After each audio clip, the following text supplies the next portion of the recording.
Please share your thoughts in comments and like this video. Previously, Orin, an enchanter, was kicked out of the hero's party as the leader Oliver believed that he was not skilled enough them. Even though Orin changed his job from swordsman to enchanter for the sake of the party, he was discarded at end. So he decided to become swordsman once again as per his wish. He went to the dungeon and saved a girl who was discarded by her party members. The girl named saved Sophia seemed to be the sister of the ace of Silver Rabbit Guild, Selma. Silver Rabbit is the rival guild of the hero's party. Coincidentally, Selma met him. She proposed him a job to serve as a guide for the dungeon collaboration for rookies in their guild. Unlike the hero's party, Selma and Rabbit Guild leader, Vince, valued Orin highly for his abilities. So they planned to have a meeting with him. They explained the terms and Orin decided to accept the job. Selma used Orin to fire up the rookies as he was from the hero's party. They had managed to successfully complete the first day of the dungeon expedition. The next day, Orin woke up and read the newspaper. He exclaimed that it had turned out just like he feared. In the newspaper, it was mentioned that Orin was expelled due to his lack of abilities. Orin wondered whether the rookies would discard him after seeing that. On the way to the dungeon, he encountered his old party member, Runa. She wasn't involved in his expulsion and wanted him to return back to the hero's party. But Orin knew it was too late. Due to Sophia, rookies regained their trust in Orin's abilities. In their expedition, Logan began to admire Orin after seeing his skills. Runa went to the hero's party mansion to inquire whether they really expelled Orin. Oliver and others agreed to that and introduced Philly as their new enchanter. Since majority of the party members were against Orin, it was impossible for Runa to make Orin join back. It seemed that Philly also had ulterior motives against the hero's party. They decided to explore 92nd floor as they were confident of their abilities. But all of them found that their power had decreased considerably. Strangely, Black Dragon arrived there and attacked them. They had defeated it in the past, but now they were being tossed around by the Black Dragon. They decided to retreat using the door. But the Black Dragon found their motives and used the door. They were shocked as it would cause numerous casualties and they would be blamed for everything. They decided to inform Guild and save every explorers in the Dungeon. On their way, Runa revealed that their weakness was due to absence of Orin. Oliver also realized the truth, but he knew it was too late to change anything. The hero's party successfully managed to reach the surface. The other explorers who were at the entrance of the dungeon also noticed them. They were amazed at the hero's party efficiency as they believed that they had already cleared it. They praised hero's party and believed that they would surpass the 94th floor soon. They also exclaimed that they were called as a hero's party for a reason.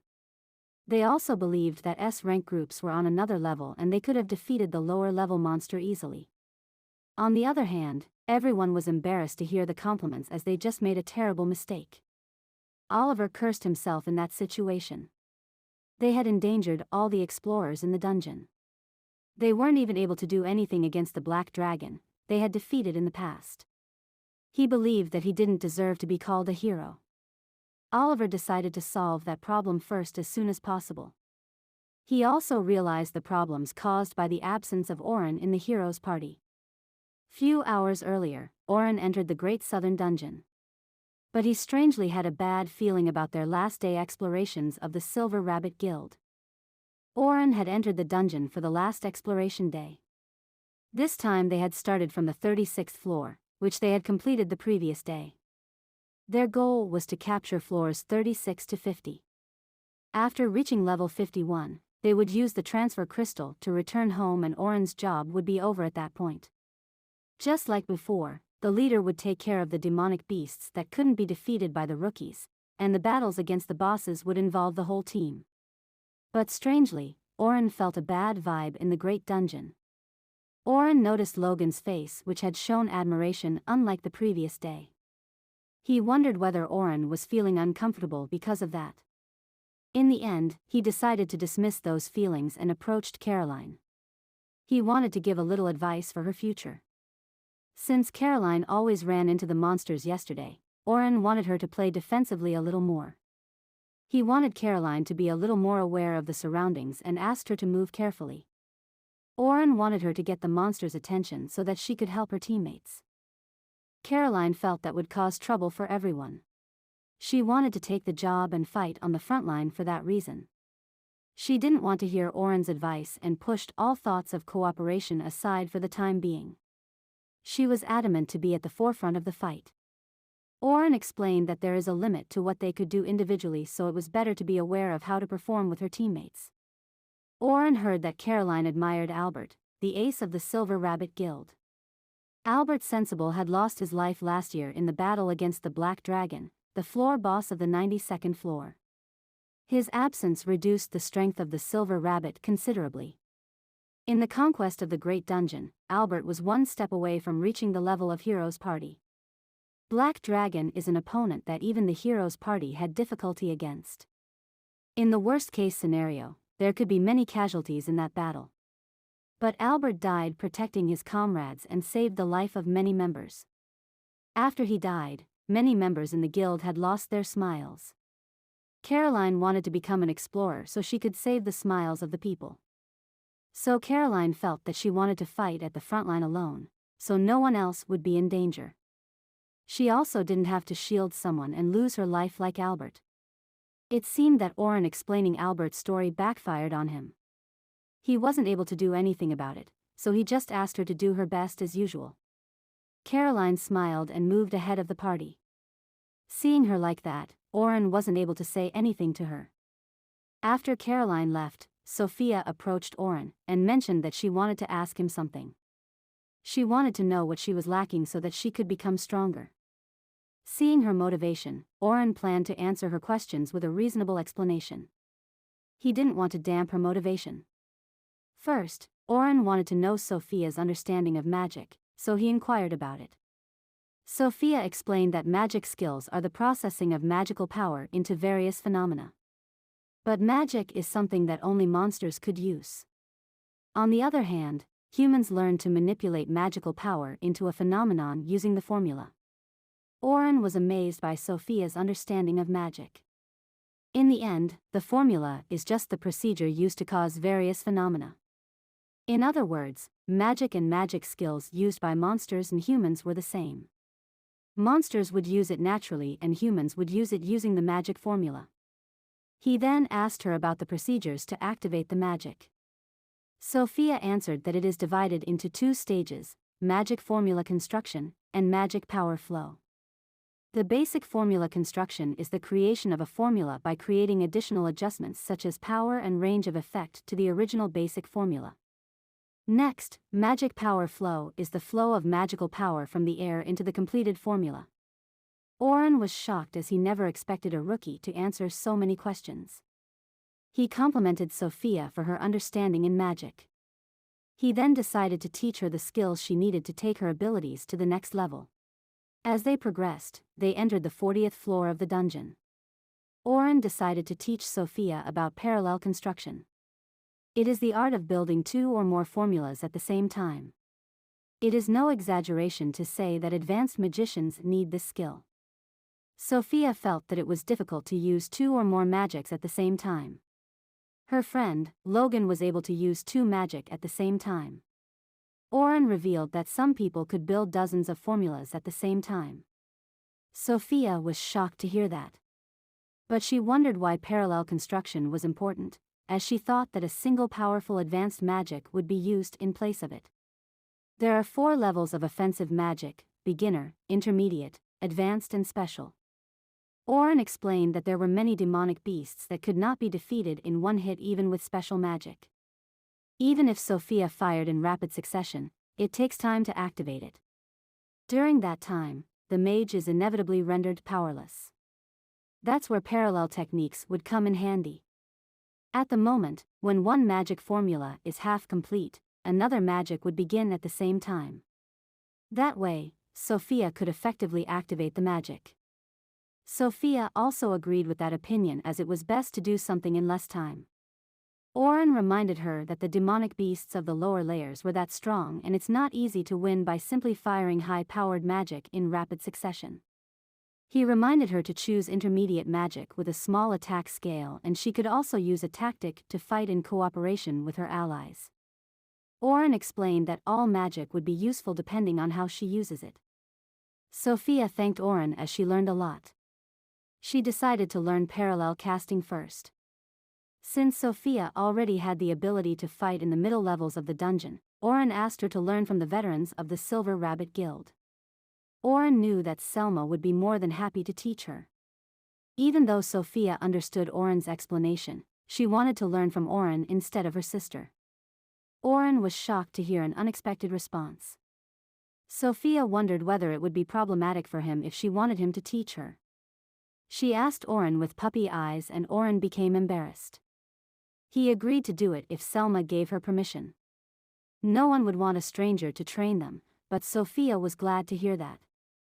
Since Selma always had a soft spot for her, Sophia believed that Selma would give her permission. But Orin wondered whether Selma really had the same opinion. Selma also coughed at that time as they spoke about it. A few minutes later, they managed to enter the boss area. The 40th floor boss had a human barbarian appearance with 4 arms. All the guide leaders gathered there. Selma conducted a meeting there, since it was the first time they were going to fight as a group. Orin then went to meet the other 2 front-line fighters. He assured them that they would be able to finish the fight within a few minutes. But Anselm and Bernard wondered whether it would be possible to finish the boss in a few minutes. Orin asked the 10th squad to stay at the same place and hide from the boss monster. Sophia agreed to it in place of the whole group. She was excited to see the fight of all the guide leaders.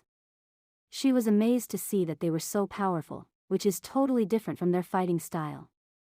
The 2 defenders Anselm and Bernard attacked while drawing the giant's attention. Orin attacked the boss's blind spots. While the 2 defenders attacked the lower part of the giant, Selma and Kathy attacked the upper body with magic. Even though it was the first time they worked together, they wasted no time. They executed their role perfectly, and Sophia was amazed to see the group of advanced explorers fighting. But she was disappointed to see the fight ending so fast. Nevertheless, she wanted to be like them. She wanted to become a veteran explorer like Orin and others. The 10th squad complimented Orin for his work against the boss monster. At the same time, Anselm and Bernard had a meeting. Anselm couldn't believe that they could defeat the boss in a few minutes. Both of them didn't expect that what Orin said would come true. Orin's skills were barely at rank A, and he also didn't deal much damage to the boss monster, but they managed to defeat it smoothly. This time, the Titan boss didn't launch any major attacks. They were able to defeat it without any problems. Even though Orin said that it was the first time after several years, fighting as a swordsman, Orin was able to fight without any flaws in their group. Anselm wondered why the Titan remained docile all the time. It was so unnatural, as if someone was controlling it. Bernard was shocked to hear that. He inquired whether Orin was blocking the giant's movements. But Anselm thought that there was a chance for it. He watched Orin's movements throughout the fight. Just before the giant made its big attack, Orin read its moves and attacked at the vital point of his attack, and then he was able to block the attacker's movement. Every creature has a pre-move because there is such a thing as a preliminary action. Bernard wondered whether it was even possible for Orin to attack that precisely, when he had not been a swordsman for several years. That kind of attack would take a lot of concentration, so Bernard wondered whether it was possible to maintain that state while collaborating with friends. Anselm also wouldn't believe it usually.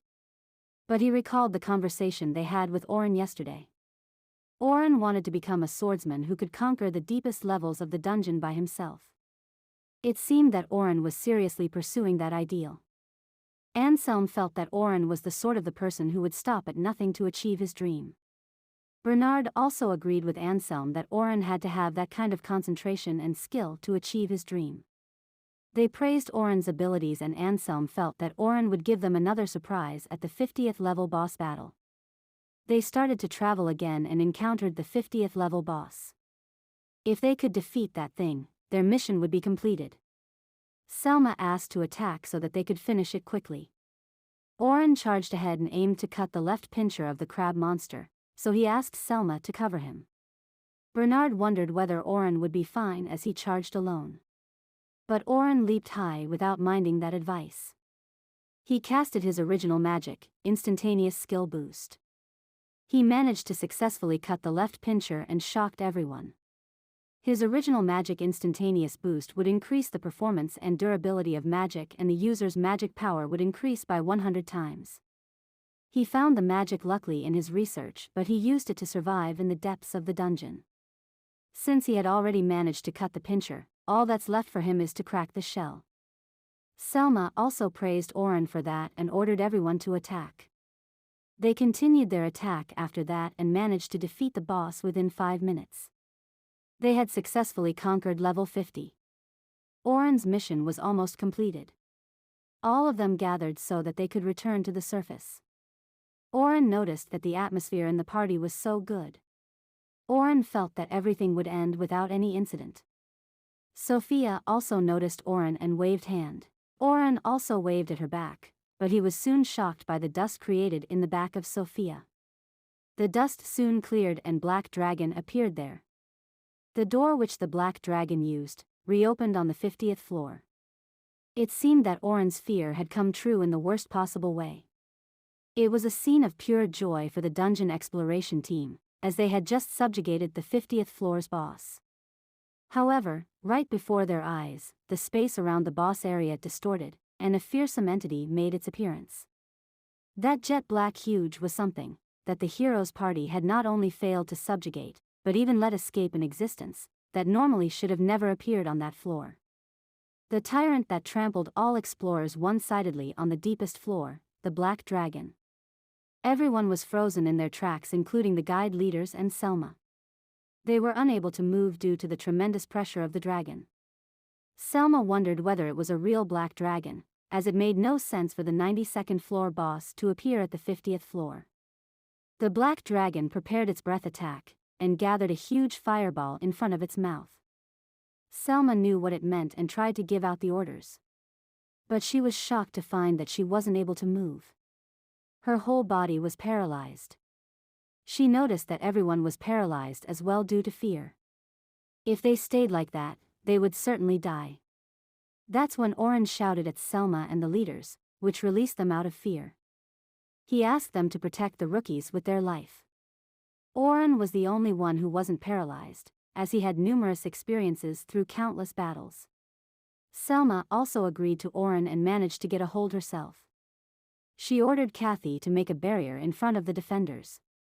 Anselm and Bernard moved to the front line. After Kathy casted the barrier, they moved to the position to reinforce the barrier. They counted on them to defend against the Black Dragon's attack. Selma hoped that they would somehow endure it. Even after they got buffed with magic and managed to pull a solid defense position. When they saw the massive ball of fire in front of them, they felt death right that instant. Orin casted his original magic, ability increases just in time. The barrier efficiency increased by more than 50 times, and it started to glow, which shocked Kathy. But Orin knew that it would only work for an instant. The defenders braced themselves for the impact and Orin was ready to cast it multiple times if it was needed. The fireball made the impact, which caused a huge explosion. As the smoke cleared, everyone was fine, but the barrier was destroyed. They were shocked to find that all of them were safe. They just used an ant to defend against an elephant due to Orin's skill. Orin was glad that everyone was alive. But he still wondered why the Black Dragon was there. He also knew that there shouldn't be enough space between the floors for such a large magic beast to move around. Then he was shocked after noticing the surroundings. The 50th floor grew wider in space after the attack of the Black Dragon. It was an irregularity after an irregularity. Even though Orin didn't know why it had happened, he had to think of a way to get everyone back safely. Since they had already defeated the 50th floor boss, the passage to the 51st floor was now open. Meaning, they were close to the transfer crystal. Orin knew that they would be able to escape if they could move faster. But all the other members' movements became sluggish due to pressure generated by the Black Dragon. Orin knew that they wouldn't be able to make it. He was the only one who could move normally in that situation. He even had a thought to escape by himself. Since magic beasts have a tendency to go after big groups, he was sure that the black dragon would attack the rookies. Going by his assumptions, he would be able to escape from there safely. But he wasn't that type of person. Since he was the main character, he prepared to fight the black dragon, as it was the only way to save everyone. Right now, Orin's role is to bring those kids, who just became explorers, to the 51st floor safely. He didn't want to do something like betraying everyone. He was determined to protect everyone there. Since there were too many who couldn't move due to fear, he had to discard the option of trying to buy time. So he drew 2 of his swords and amplified it with his original magic. He had no choice but to fight and win, if he wanted to save everyone. Selma was surprised to see Orin charging at the black dragon all alone. Please like and subscribe to find whether Orin had managed to save the rookies from the black dragon. Click on the notifications icon to know more interesting stories like this.